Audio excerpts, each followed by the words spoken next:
G'day. So I'm at this, it's a rest area, right? I'll leave that down because the bugs are bad. And so I'm at this rest area and and I've been here a long while. And I know I've been here a long while. I've been here since the floods in North Queensland. And I was heading south looking for sun, and I got to this town and the floods came, so I just stayed here, and it's a really good rest stop. It's got showers, hot showers. And anyway, while I was here, I thought, well, there is rules here for campers, and so while I was here, I've decided to take care of business. So I've stopped travelling, and I've got doctor's appointments, and I'm waiting for my pension card, which I talked about a couple of videos ago, and so I'm going to wait another 3 weeks for that. And they come here, and I see this fellow walking around the van and looking in and saying hello. So I go, what? I'm staying in here because I've got all sorts of men approaching me, and I don't like it, and I'm celibate, and I don't need any men approaching me. Anyway, it was council, so different story, taking this video a different direction. and he says he's from the council, so I'm just trying to be respectful, and I come out of my van. Wrong move, don't do that. And I'll tell you why later at the end of the video. Little later on in the video, we'll get into that. So I come out, and he says, oh, you're only supposed to stay here 2 days.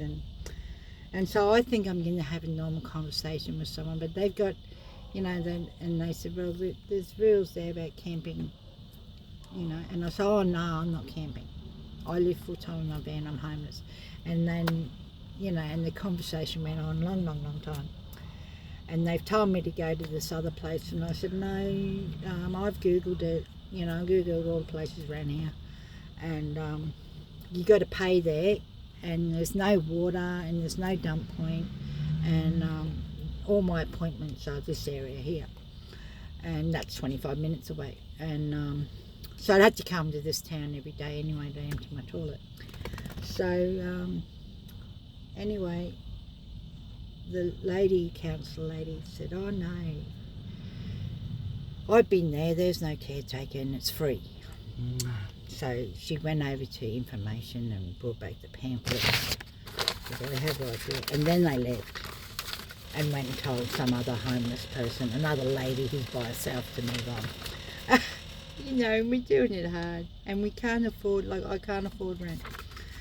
Anyway, it says here, right here, it's the number 2.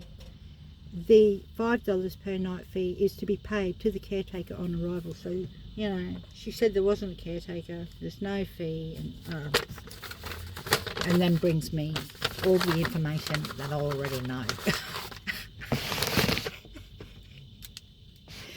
Anyway, they love to put you down, and oh, are you on the housing list?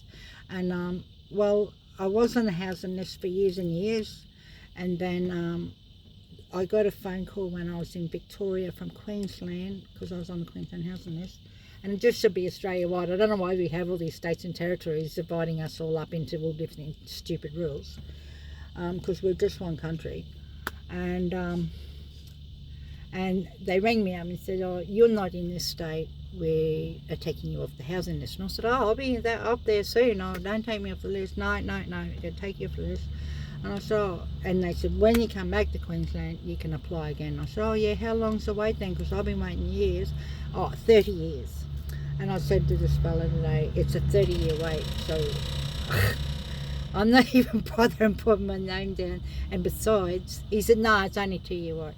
Anyway, besides all that, mate, I can't afford housing. I was actually offered a seniors, because I applied years ago when I used to live up here for the seniors village, and it's only like $200 a week. And when I got to Rockhampton on the way up here, I still had Honey, but Honey was down on my application. Photos of me, photos of Honey, and you know, so, and honey everywhere. And so she rang me, and when I was in Rockhampton, said, oh, there's a place. And I said, oh, well, I'm nearly there. I'm nearly in that area. I could drive there tomorrow. But you know, I got my dog, is that all right? And she said, oh no, we don't accept dogs. And I said, well, it's got all over my application that I have a dog, and when I applied for the place you could have a dog. And she said, no, there's new owners, we don't have dogs anymore. Rightio then, could you please just leave me on the list, because like my dog's pretty old. And then when I got to Townsville, Honey died.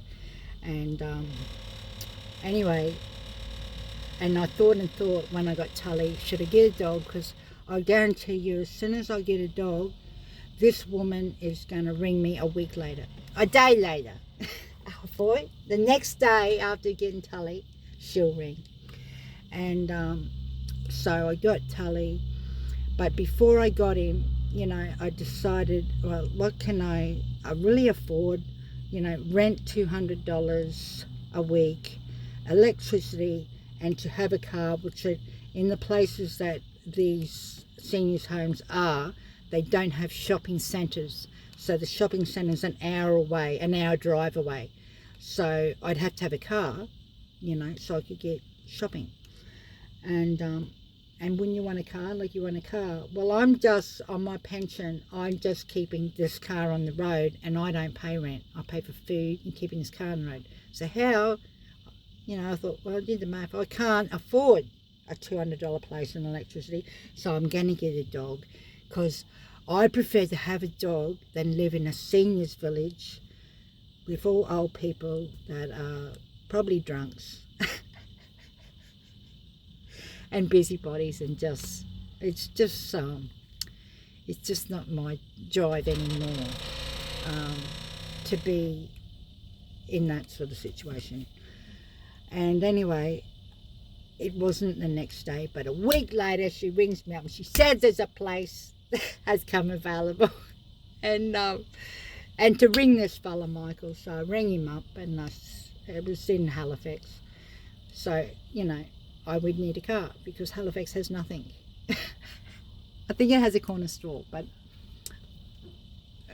I can't afford it. Buy stuff from a corner store, I have to go to Woolworths, mate, which is probably half an hour away. So you need a car, right? And you're in Halifax, so you need a car to get to Townsville and buy stuff and whatever. And anyway, so I rang him and he didn't answer, and that was during the day. And so he rang me back, and I knew he wasn't going to have pets. And I said, oh, I've got a dog. And he said, oh, no pets are there. But he was all stammering and staring and everything, and he was blind, rotten drunk. It was 6:30 at night, and he was blind, rotten drunk. And what did I say? I didn't want to be around drunken old men in the seniors village. So anyway, they reckon I've got to move on from here, and I've got all this business to do that I've arranged to do. So I'm not going to, right? So if they come back, I am under constitutional right. I'm a human being. Right?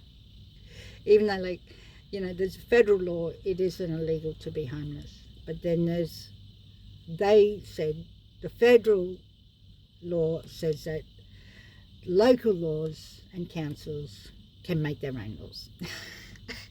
So when they come again, this is what I'm going to do. I'm just going to stay in my van, because if you come out of your van, if you hop out of your van, apparently that's when they can give you the fine. That's why they want you to come out of your van. So there, that's how I first started the video. And that's how I'm ending it. You don't come out of your van, because that's why. They can't hand you the ticket while you're inside your home, where you live, even if it's a car, right? So you stay inside it. You know, rangers and council and that. I guess a police officer can. Anyway, I'm staying because I've got things to do, and when they come again, if they come again, it mightn't even happen. But I've got to go to town tomorrow and do stuff, and I'll be coming and going, and I'll get a different spot. But there's heaps of spots here, like I said to him, like there's 3 people here.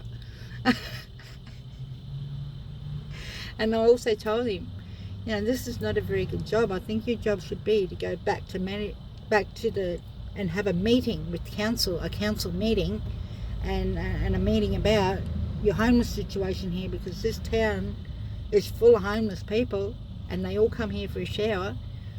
And and I've seen them. There's a homeless epidemic in this town. And he said, oh yeah, we have meetings, and he brings it up that and I said, well, I'd hate to have your job, you know. Anyway, the moral to the story is I'm not moving on.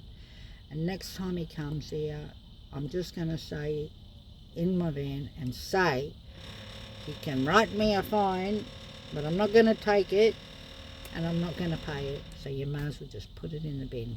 The end.